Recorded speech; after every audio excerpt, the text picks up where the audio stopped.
Hello there, welcome to the Nerd Roast Podcast. My name is Trayvon. And I'm a talking armadillo. That's my co-host Casey right there. We're talking about Wonder Woman. We talk a lot about the DC movies, but that's because they're probably my big story for 2017 in terms of movies. I don't know about you, Casey, but for me, it's all about how Warner Brothers bounced back from 2016. I want to see them bounce back really bad, but I'm really apprehensive about this. Wonder Woman looks like it could be a solid hit for them. It has a lot of what looks like good elements, but every trailer I've seen from DC has been promising, and the end result has been not as promising, like with the exception of Man of Steel. Man of Steel looked like what it was. And but it kind of delivered on what it was. yeah, it was a somber version of Superman, which fine, but the next one wasn't good, and Suicide Squad wasn't good, but Wonder Woman could turn it around. I mean, they could be batting 2 out of 4 here. I'm counting Man of Steel as a victory. Main thing that I see with Wonder Woman, because outside of it being like this big tentpole superhero movie and everything like that, this is whether or not like DC goes 50-50 or 25% on these. Yeah, like this is one they have to win on, which is actually why I'm a little weirded out at how little advertising I'm seeing for this, because maybe it's that they're afraid of the hype. Maybe they're afraid of drumming up a lot of attention to this and they want it to sort of be a sleeper hit where it comes out, it's good, and word of mouth spreads. Maybe they're apprehensive about making some promises they might not be able to deliver on, but they have not been advertising Wonder Woman as aggressively as they have in other movies. So I go on forums and everything, Casey, and one of the things that they mention about that is because Patty Jenkins is the director, and she's the first woman to direct a superhero movie with a female protagonist.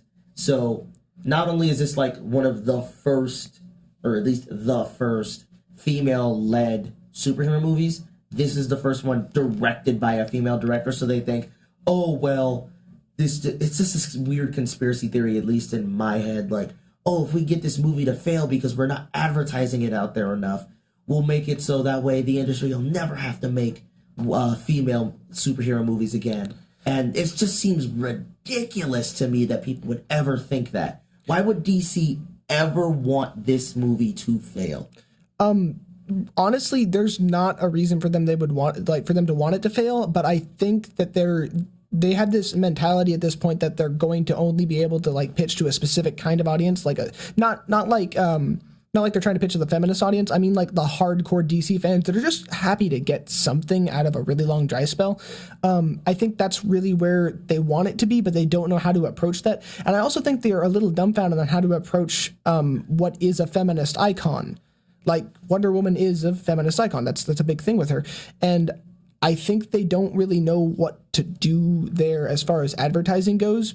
And I think they're just sort of like hands-offing the whole thing. Like they just don't want to mess anything up. They don't want to screw anything up. They don't want to offend a huge group of people. They don't know what to do with it. So they're just dropping the pan and walking away, you know? Like the one major thing that I see with it is not even anybody else in the the producer line, like Snyder or anything else, or the director's seat. It's the leading lady in Gal Gadot as Wonder Woman. And as much as I like the look of Wonder Woman, I don't know if Gal Gadot can act. And I've said this before many a times, I don't count the Fast and Furious movies. Those are not acting movies whatsoever. Outside of that, Gal Gadot doesn't really have a movie where she's straight up acting. Well, this will be a big debut for her as far as that logic goes, but then again, I'm not a fan of the Fast and the Furious franchise. I haven't seen anything past Tokyo Drift. I just stopped watching. I walked away. Well, no, she's not in Tokyo Drift, no. But anyway, like Gal Gadot as an actress, I think that she can stand up to it. I mean, she's a badass in real life. Oh, absolutely. Don't get me wrong. Gal Gadot can fight. She can work. She's good at what she does. I just don't know. I don't know if she can act still. Or I don't know if she could act. I think she can. I have a lot of faith in her. Then again, I'm trying to be optimistic about this movie because I want DC to have a win as much as the next person. Oh, a little bit please more than let the next this movie person. be a win. Yeah, no, it looks like it's got solid action. It's taking place during World War One. It has her leaving Paradise Island and coming to the human world. I say human instead of just the world of man, but that's what a lot of it is. It's the first Amazonian coming to the world of man and being awesome.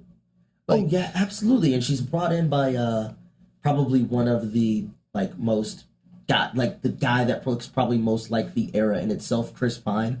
He does have a looks lot like of that, one of those dudes that came straight out of the 1910s.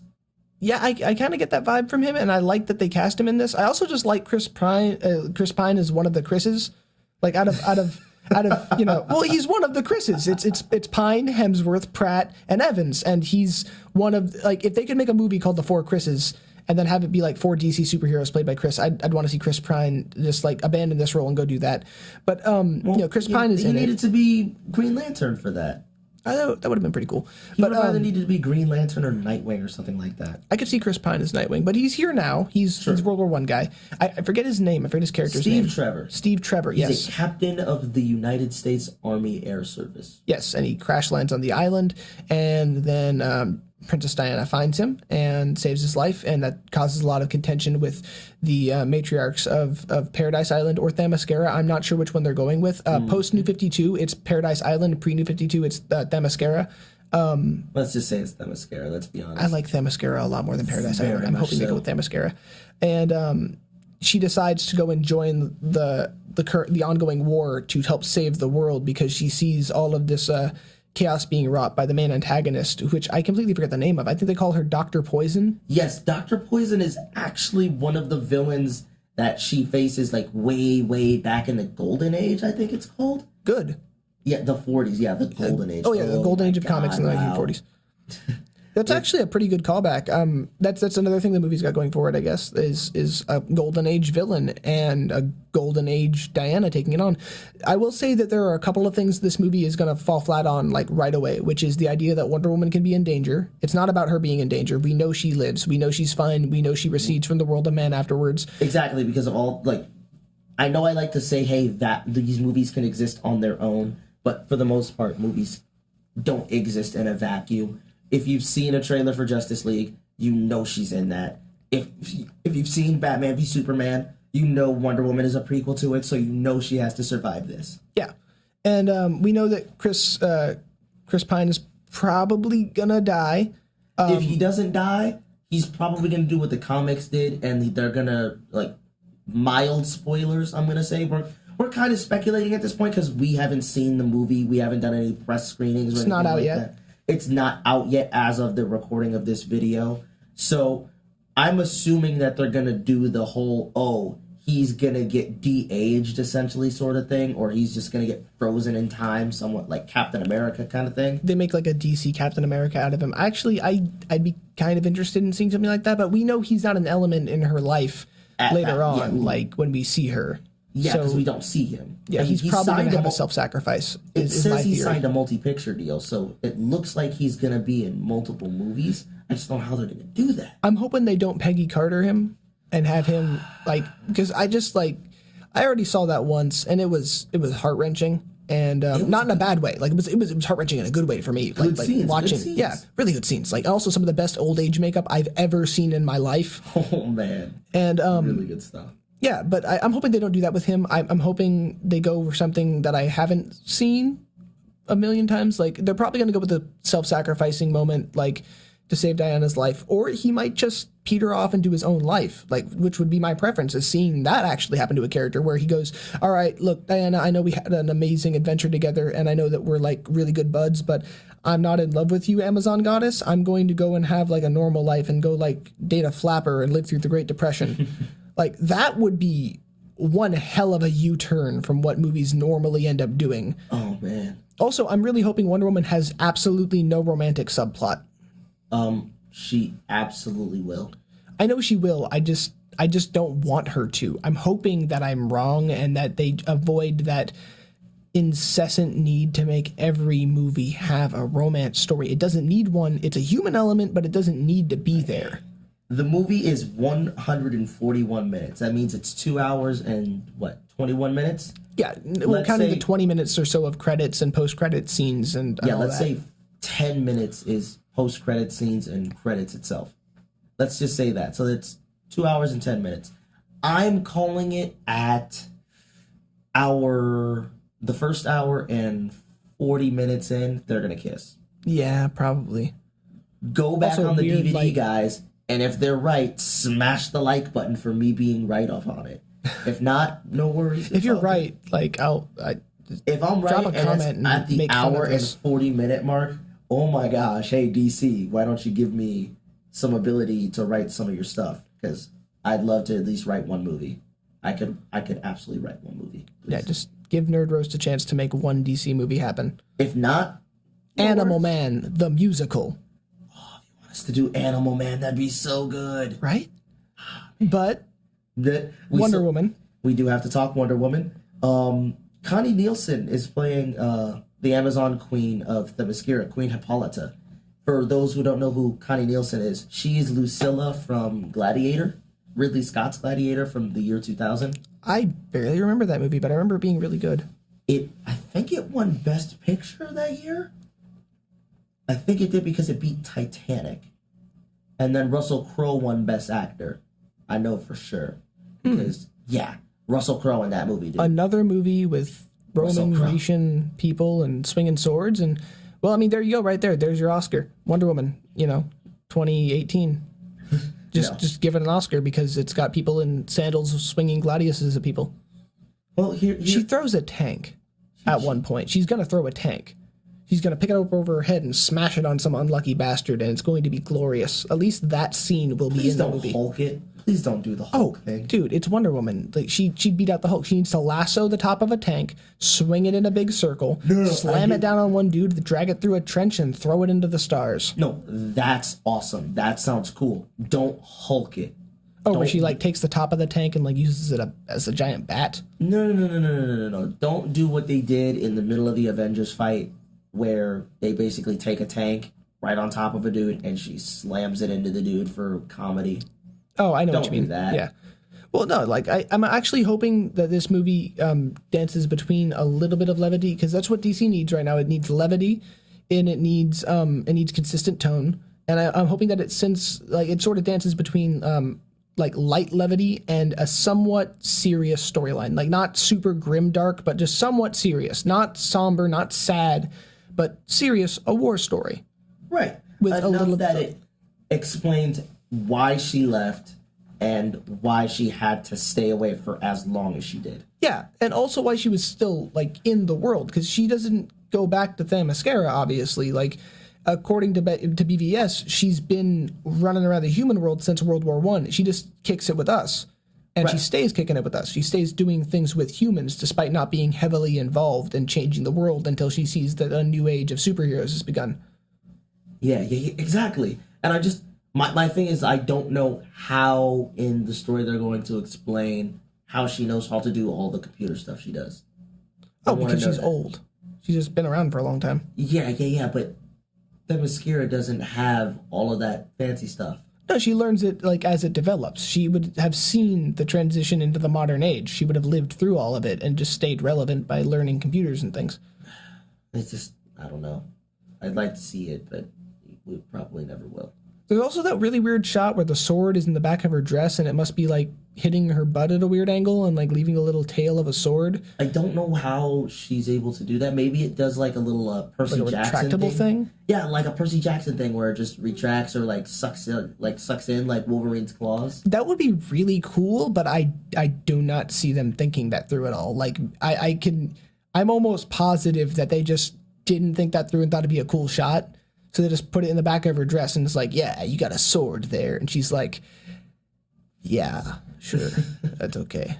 Sword in my butt. Butt So sword. this movie already got released in Shanghai. It got released May 15th. So it's gotten a little bit of money from the Chinese audiences and everything like that. I don't know how it's done out there so far right now, but outside of that, it's been released for 2 weeks now? Today's the 27th? Yeah. Almost 2 weeks. All right. I'm curious to see how this movie does because we're 6 days away. 6 days away from seeing it, unless of course we get some sort of crazy official copy and get to watch it ahead of time and give a full review. Man, you have no idea. That'd be so good. DC, right here. Now, there's one final thing I want to talk about with Wonder Woman before we go, and this is a story that just came out recently that's been going on, and I'm kind of frustrated with how people have been approaching it, and I kind of just want to talk about it for a second. Okay. It's about the Texas screenings for women's only screenings in the Alamo Drafthouse. I haven't heard anything about this, so I can't say really anything at all. I don't really have and even then, I don't think it's true. I don't have a firm grasp of the situation, but what it looks like is that the Draft House, which is its own private theater, is holding screenings only for women inside of its theater at specific times. Like, it looks like it's going to be catering towards everybody. It's just going to have specific screenings only for women and women only. That's odd. The internet is not happy. Well, of course the internet isn't happy. That's, a very awkward kind of decision to make. I mean, we heard about this sort of thing, and the internet basically did what the internet does and turned it into whiny fuzzy babies. And I was really sad about that. Well, it kind of betrays the image of equality as far as stuff goes to have this exclusive women-only, screening. And it's awkward and strange. I can't speak of it at length. I don't know a lot of details. I don't even know if it's true. I don't personally think it's true. Oh, it is. I can, after this recording is all said and done, Casey, even I'll show you inside the links and everything. I'll drop a link down below for all the Alamo Drafthouse screenings and stuff like that. It's pretty real. There's even some people on Twitter that are talking about it, and I'm just, I'm going to leave my personal opinions on this out of this, not just for the sake of not sparking this ridiculous kind of war at us, like a controversy. Well, yeah, I don't necessarily want to bring this to that level. Well, it's not even that I want to. It's just I need to talk about it in the sense that we kind of need to get over this one thing. I don't know if this is the hill to die on in terms of women's only screenings. Oh no, this is the worst thing ever. This is the dumbest thing I've possibly heard when it comes to movies. If we really want the entire medium to increase in population size, if we want women to feel more included into these movies, maybe you need to just let them have a day to go see these. I didn't hear a single man get upset with Ladies' Night Out. Ever. I can't think of a single man that's ever gotten upset with a Ladies' Night Out because that's just them. Ladies go do what they want to do. That's essentially what this movie, the Alamo Drafthouse is doing. Look, I know what I just said about my opinions and everything and how I was going to keep it to myself, but okay, I might as well fire off. It seems like an awkward decision to make, especially considering it's purposefully alienating an entire group of people based off of their gender, which is not something that Wonder Woman would stand for. She's all about inclusion. She's all about equality. She's all about an equal sense of treatment and fairness. Now, if there were some sort of threat presented by a male audience going to see the movie at the same time as a female audience, I could understand the need to creating a sort of safe space for women to go see this movie. That being said, I see no general threat or danger from having men also be able to see these early screenings, although I do understand the urge to create sort of this feminine environment for what is one of the greatest feminist icons in literature in general, in history. I do also see it as an awkward and sort of stumbling attempt at riding that kind of train without giving it, and this is, I mean, my perspective is obviously skewed. I don't understand the difficulties of being a woman because I'm not a woman. I'm a guy, and my perspective is intrinsically going to be different. It's a little skewed. It's going to be skewed. That being said, I can weigh in that by creating women's only showings, you end up excluding a certain portion of the population based off of gender, which is something that Wonder Woman wouldn't really stand for or really stood for in general. She stood for equality, for this sort of general sense of evenness. And I understand the need for a safe space if there were some sort of intrinsic threat or some sort of danger to women being around men in a movie theater that would be presented by this. But I don't necessarily see the need for this kind of thing to happen. I mean, if you want to do it, you can do it. It just seems odd to me. It seems like an awkward sort of thing to do that invites criticism and at the same time makes certain people feel alienated and just invites this sort of hostility built around itself. Well, the most important thing to remember about this is that it's not the movie specifically doing this. It's just this one theater in Texas that is doing these women's only screenings. Well, that's the kind of thing. Like, I think that's creating negative press where there doesn't need to be any. Yeah, and that's the one thing I want to take away as like the last like real thing I want to say. You can continue on, but the last real thing I want to say about all the controversy is that I don't think there really should be any controversy to this movie. If I could live in a perfect world for this Wonder Woman movie, I wish that we had the trailers, and that's really it. The posters and everything are awesome. The trailers look pretty good. I want to go see this movie. I hope it does well. I don't need the added controversy on top of it. No one wants an added controversy on top of it. No one wants that. I didn't get that with Man of Steel. I got a little bit of it with this dumb trailer with Batman v Superman. I didn't get any of that in any of the Marvel movies. Let Wonder Woman have her time. Yeah. Give her chance to shine, because if this movie does really, really well, we could start seeing a bunch of action heroine movies down the line. We're going to see Captain Marvel in 2 years or so. Which hopefully is phenomenal, because that whole movie, it just, Carol Danvers is a cool character. And if she's portrayed correctly, then it just means more female-headed superhero movies, which I think needs to happen. It'd be good. It'd be really, really good. There are a lot of great female superheroes. Like, for one, I really want a She-Hulk movie for some reason. No, absolutely a She-Hulk movie. And that needs to go down. And I think a lot of it, is going to stem from whether or not Wonder Woman can pull an audience and can do what it does until Captain Marvel comes out, which will either cement the ground Wonder Woman already treaded on, or will repair any damage that might be done, depending on how the movie does. Yeah, that's the one thing. Outside of all of the controversy, that's probably the one thing. Or, of course, it could just flop as well. I don't know. I don't think it's gonna. I mean, Marvel hasn't really had like a major flop. No, I mean the Carol Danvers movie. Oh. I don't think that's gonna flop. I think Wonder Woman has a chance to because of DC's track record, but I'm really hopeful that it won't.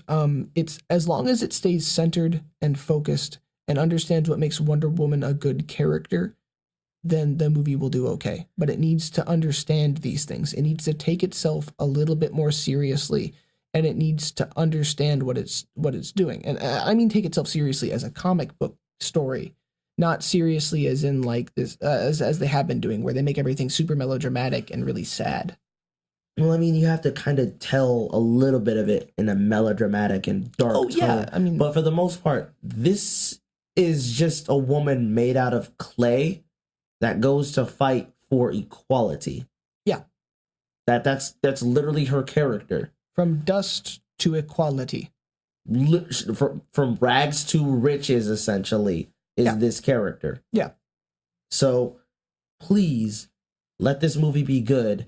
We really hope it will be, because in 6 days, we'll go see it day one, and we'll have the information for you, because I think we can easily agree that's going to be our next episode, like, outside of Covenant. That'll be our next big thing outside of Alien Covenant. And then after that is the countdown. I talked about it a little bit with Casey and everything, but after Wonder Woman, that's really it. DC has nothing else in the pipeline. Until Justice League, yeah. There's no animated movies that I can think of. They're not immediately throwing out another Lego Batman movie or anything like that. I don't even think they have any games or anything like that for DC. They have Injustice 2 that just launched, but that's about it. Outside of Injustice 2, because that just launched. I mean, outside of that, because they'll have DLC running throughout the next few months and everything. That's it. So yeah, drop a comment and talk about what's going on with Wonder Woman. What's your opinion? What do you guys think? If you have any other opinions upon the controversy, if you have any information, drop that down in the comments. I'd love to start a conversation with you guys about this all going down. Trey will respond. We do read those. I absolutely will respond. I would love to start a dialogue with people. This is what this show is for. Not just to review, but for people to really get to talking about the important stuff. And if your comment is cool enough, we'll even read it in our next episode. Oh, hey, that'd be wonderful. Yeah, I'd love to get some comments in there. All right, well, whenever you're watching this, whether it be today or in the future, my name is Trayvon. And I'm a guy that talked about Wonder Woman. That's Casey for you. This has been the Nerd Roast Podcast, and you guys have a good one.